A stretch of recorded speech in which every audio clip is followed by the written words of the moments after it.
پڑھنے والے ہیں جو قرآن کو پڑھتے ہیں قرآن ان پہ لعنت کرتا ہے. بے عمل ہے، بے عمل قرآن پڑھ رہا ہے، بے عمل بے عمل قرآن پڑھے گا، بھیجنے والے کو غصہ لگے گا، یاد نہیں ہوگا. تو ایسا نگرانی یہ جو قرآن آپ کے گھر میں موجود ہے اس کو پڑھا کریں.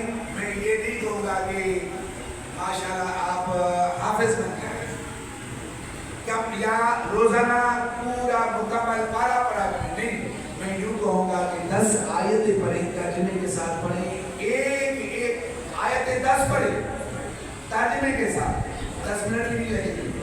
آیتیں 10 پڑھیں ترجمے کے ساتھ اور وعدہ کریں. ٹھیک ہے 10 پر عمل نہیں کریں گے لیکن وعدہ کریں گے روزانہ کے طور پر آیتیں 10 پڑھنی ہے، ایک آیت پر مجھے عمل کرنا.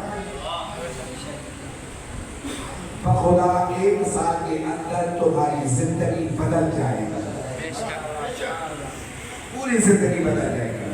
تو میں نے کیا کہا، اللہ کی کائنات میں معجزے بہت زیادہ ہیں لیکن 2 معجزے بہت عظیم معجزے. ایک سامنے قرآن، بات یاد ہے نا، یہاں پر چھوڑی دیں. ایک ہے سامنے قرآن، دوسرا ہے ناطق قرآن. دنیا والوں نے چاہا کہ سامت قرآن کے ساتھ مقابلہ.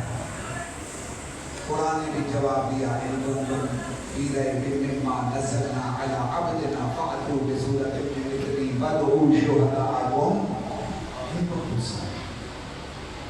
اگر تم کہتی ہو جو ہم نے اپنے بندے پر نازل کیا اس میں شک ہے تم کو، تو تم بھی اس کے مقابلے میں ایک سورہ لے آؤ، زیادہ نہیں، ایک سورہ لے آؤ. جب نہ لا سکے، ایک سورہ بھی نہ لا سکے، جملہ کیا کہا، ما ھذا کلام البشر، یہ کوئی انسانوں کا کلام تھوڑا ہے، یہ تو اللہ کا کلام ہے. لا ریب فیہ، یہ ریب سے پاک ہے. سامنے قرآن کے بارے میں کہا ما ھذا کلام البشر، یہ انسان کا کلام نہیں ہے.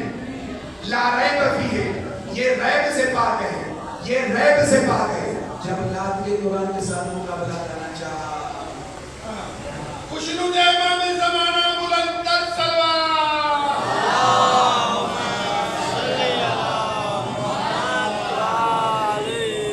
بات نہیں کریں گے تو بات کروانا مجھے بھی آتی ہے.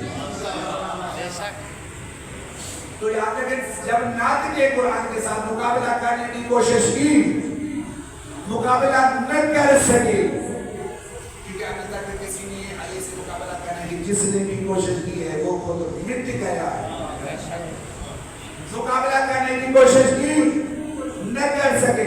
سیم قرآن کی طرح جملے قرآن کے بارے میں کہا لا ریب فیہ، جب ناطق قرآن کے بارے میں مقابلہ کرنے کی کوشش کی مقابلہ نہ کر سکے، کہا لا عیب فیہ، قرآن عیب سے پاک ہے، علی عیب سے پاک ہے.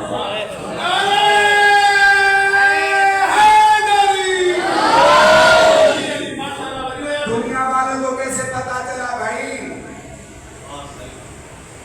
کہ علی نجف میں ہے؟ آیت اللہ دستغیر اپنی کتاب استغاثہ میں فرماتے ہیں، ششم امام کے دور میں ہارون بادشاہ وقت کا تھا، بہت شکاری تھا.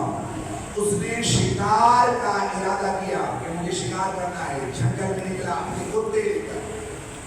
اس میں جو سمجھے گا جاننا، جیسے نکلا دیکھا کہ ہرن سامنے کھڑا ہے، اپنے کتے اس کے پیچھے چھوڑ دیے. ہرن دوڑتا دوڑتا ایک مقام پہ رک گیا.